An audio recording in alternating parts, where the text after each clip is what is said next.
Hello and welcome to Flippin Through the Internet's number one Mad Magazine news, review, and interview channel. And today, we're flipping through Mad Magazine number 206, released April 1979. Our price, 60 cents, which is indeed cheap. But before we do that, let me please remind you, hit like, hit subscribe, leave a comment down below. Oh, I never ask you for anything, right? It's old Patty.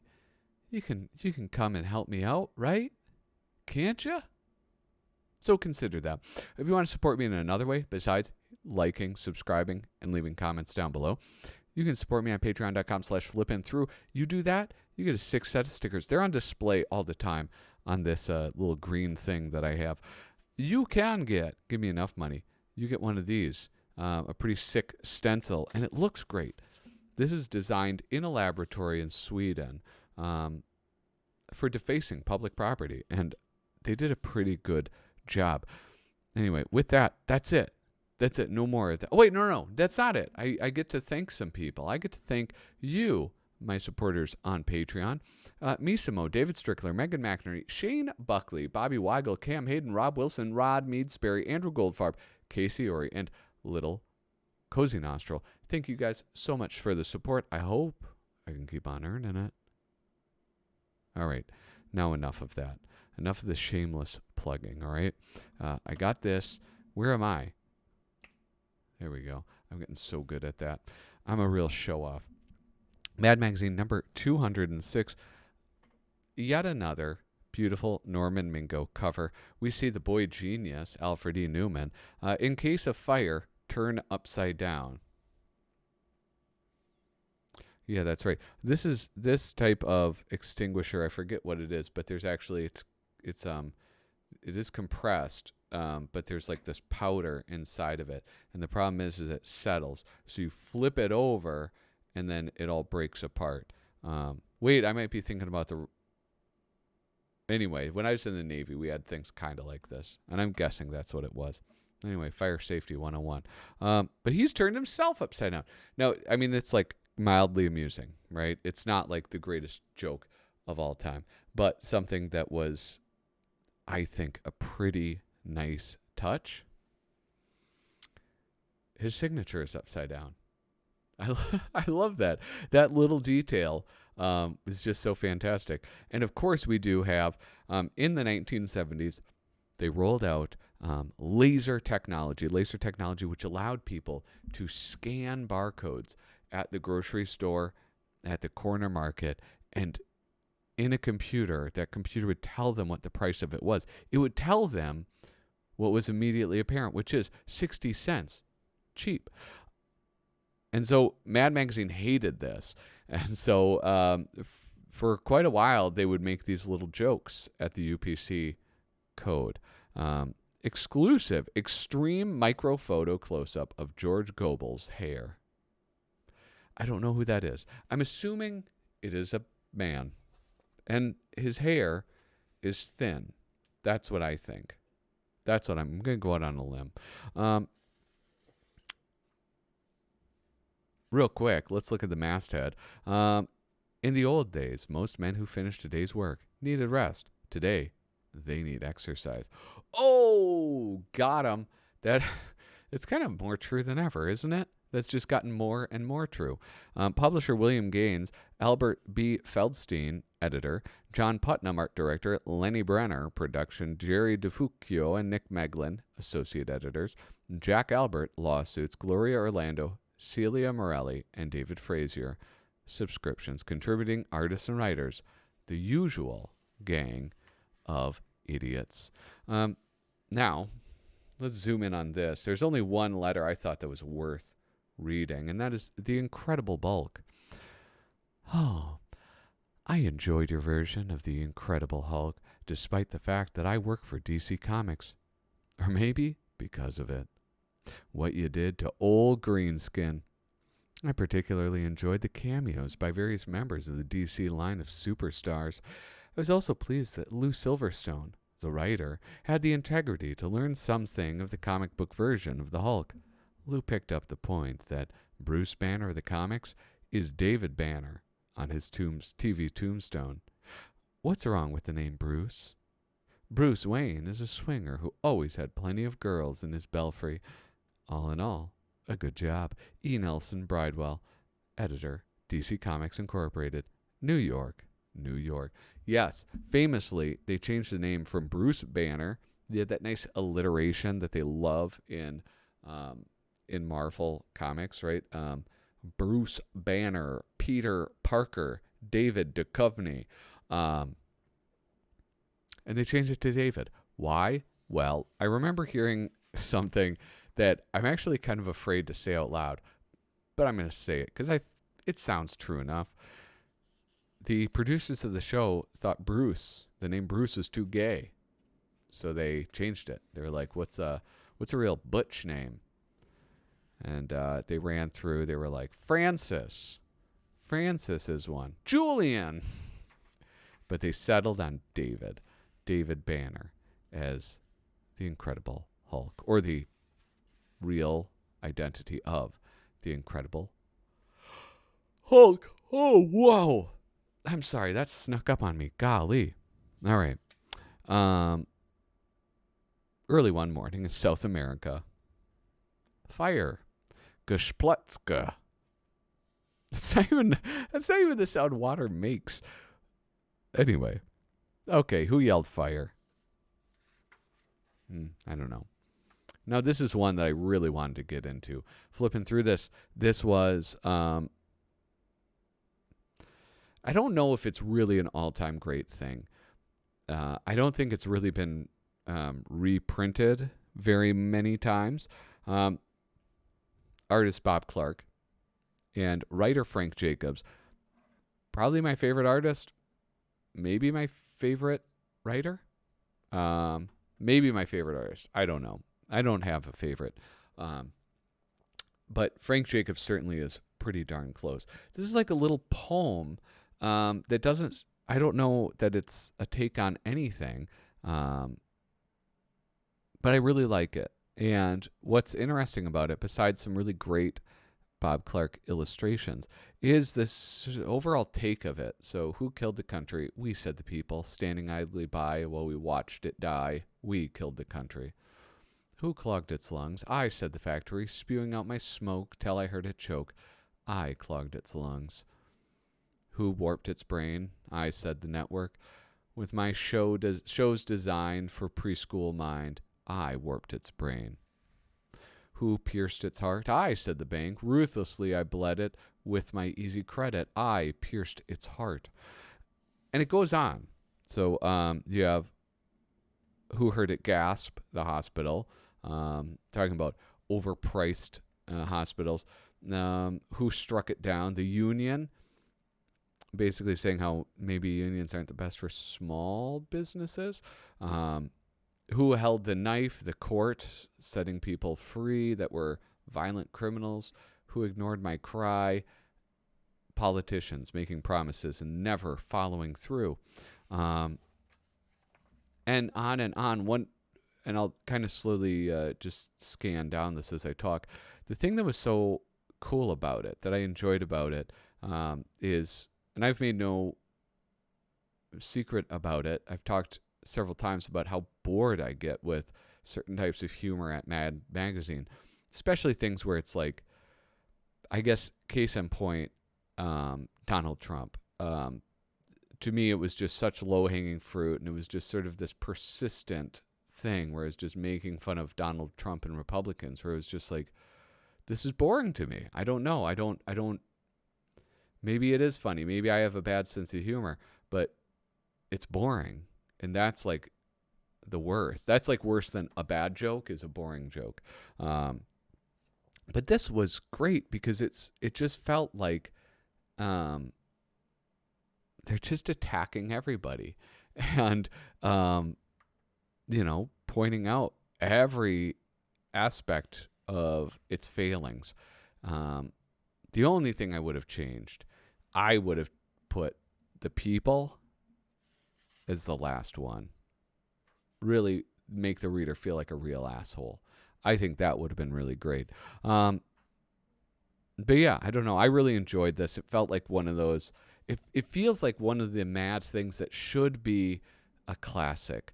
There are a couple political things that have survived decades, and it's usually things like this that are sort of just like this sort of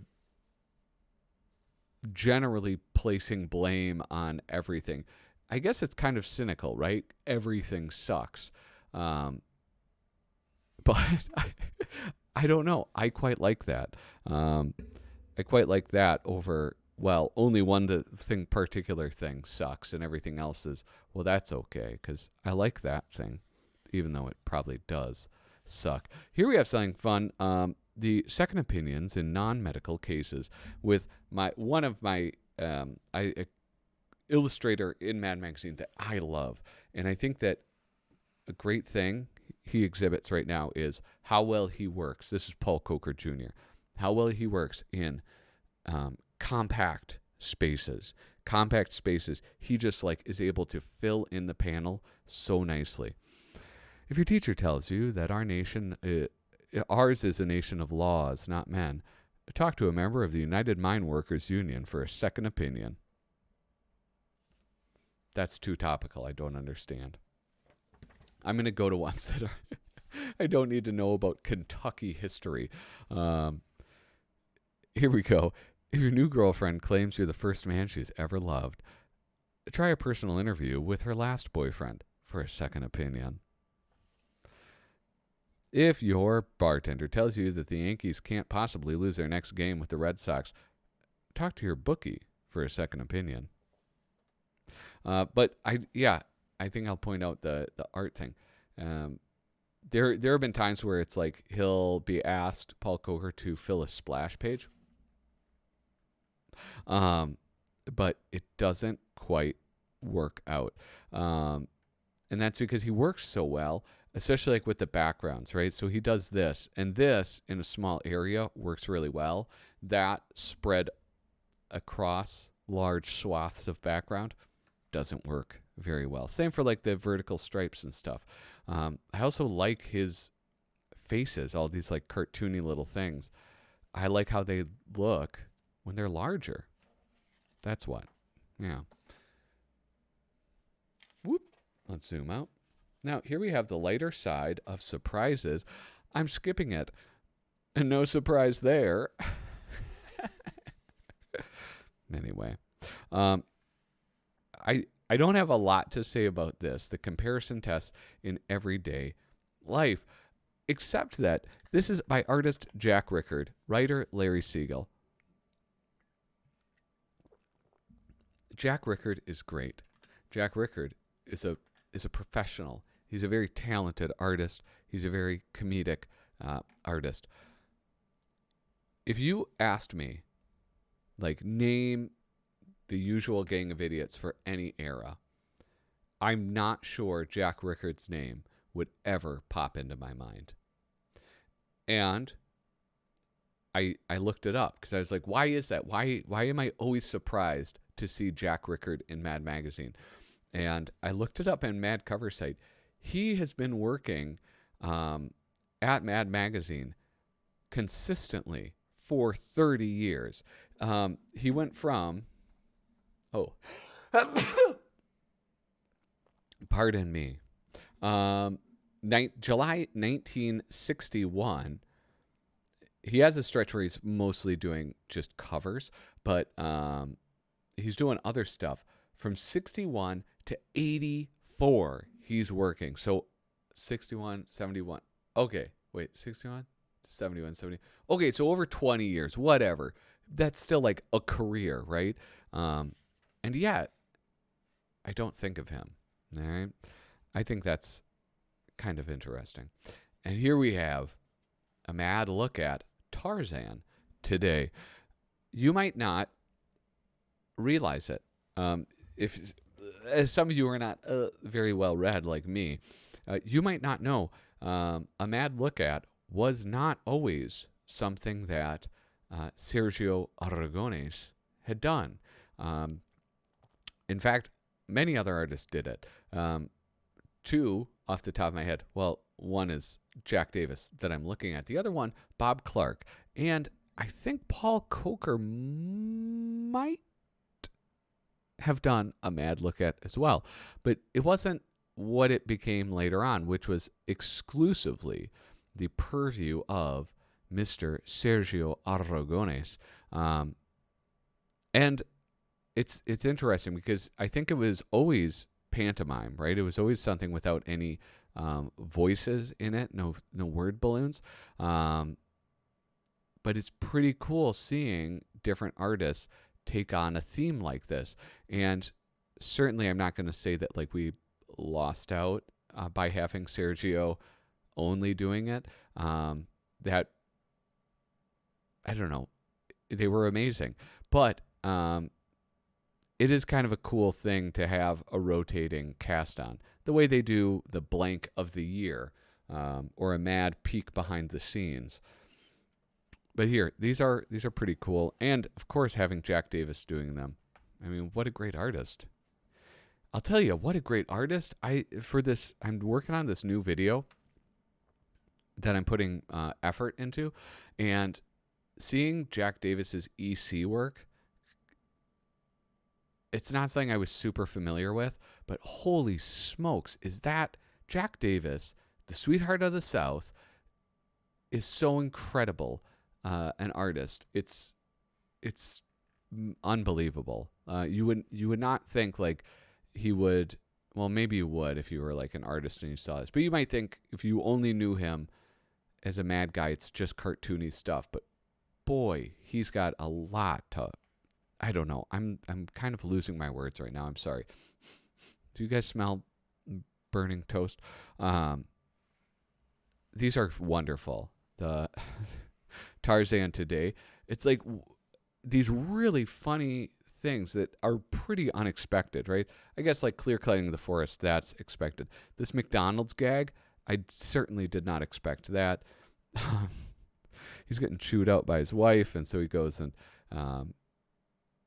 swinging on the vines in a suit. Here we go. Keep off the trees. This is my favorite one right here. This cool shot of him wrestling a lion and then getting hauled off by the game warden for pestering an endangered species. Let's zoom on out. Zoom. All right. Let's go back. Coming soon, the Congo Cooperative Apartments. A lot of them have to do with the swinging gag. But, like, what else are you going to do? An abandoned baby gag? Like a Dutch orphan gag? I don't think you can really do that. I do love this. The Tanzania Hydroelectric Project number 6. Finally. Oh, we do have a word balloon that's actually communicating, not just Tarzan, the garbage is really beginning to smell. We simply have to move. Hey, it's that Tarzan life. It's life in a tree, okay? Here I have TV spin-offs yet to come.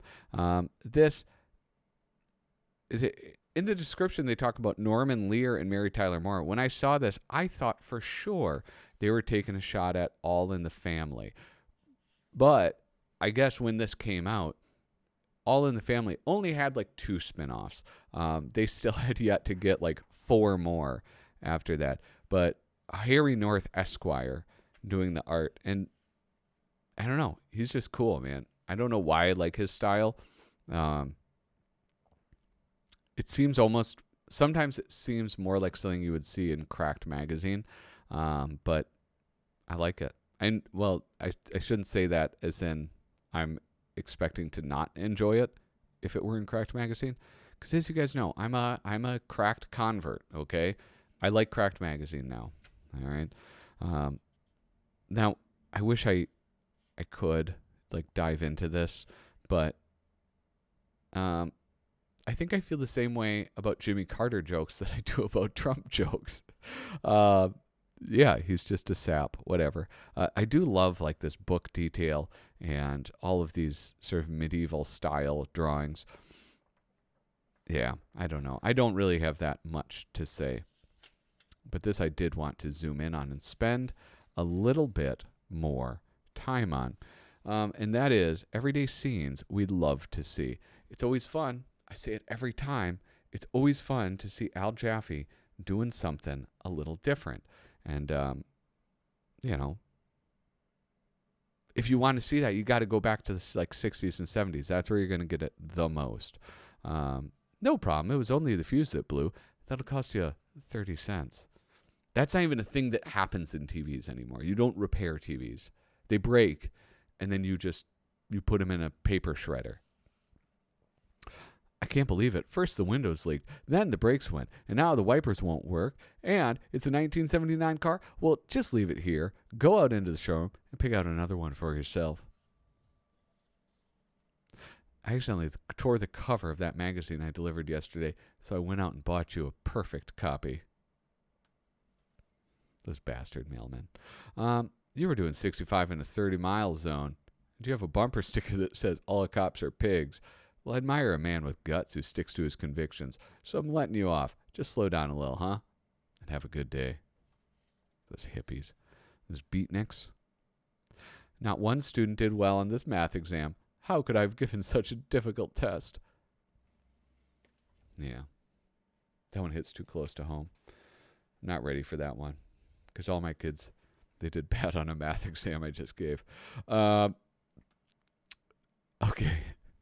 The best part of this right now. So MAD, scratch and sniff strips. Modern Sciences come up with a fantastic new gimmick. A strip of paper chemically treated so that when you rub it with your fingernail, an aroma is released. These so-called scratch and sniff strips are being used by perfume makers to provide samples of their products and by publishers to create scented books and magazines. Now people who've lived in Kansas all their lives can experience the smell of the ocean. City dwellers can enjoy the fragrance of a cow pasture. And millions of men can thrill to the erotic odor of the Farrah Fawcett's armpit, even without dating her. We here at MAD are so excited over this big scientific development that we have gone to great effort and expense to imprint these 3 pages with various aromas so that we can share with our readers the thrill of this great invention. Here within is a selection of MAD, scratch, and sniff strips. To thoroughly enjoy strips, scrape the black rectangle firmly with your fingernail, hold page approximately 3 to 4 inches from nose, and inhale deeply. Now, my favorite part of this has to be, and this isn't truly my favorite part, it's just something that I was so amused by, and I'll try to catch it. You can see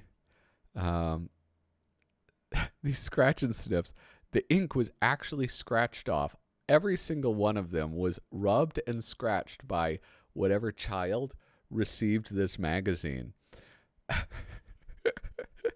And I could only imagine they were so irritated and confused because they went through every single one.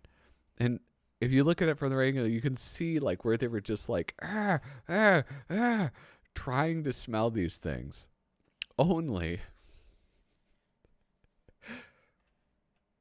at the end, oops. It seemed like a good idea at the time, but MAD's research department tried, and it just couldn't come up with even a small sample of any of these smells. We're running the article anyway because we had to fill up the space. But even if you scratch your finger to the bone and inhale so deeply you get a nosebleed, you ain't gonna smell a thing. Sorry about that. The editors. Now, I will say this. Like, what a lovely concept. It's amusing. It's a take on something that was very new and fashionable. Scratch and sniff for the delectable aroma of preservation-free, chemical-free, and artificial ingredient-free home cooking. I love this art.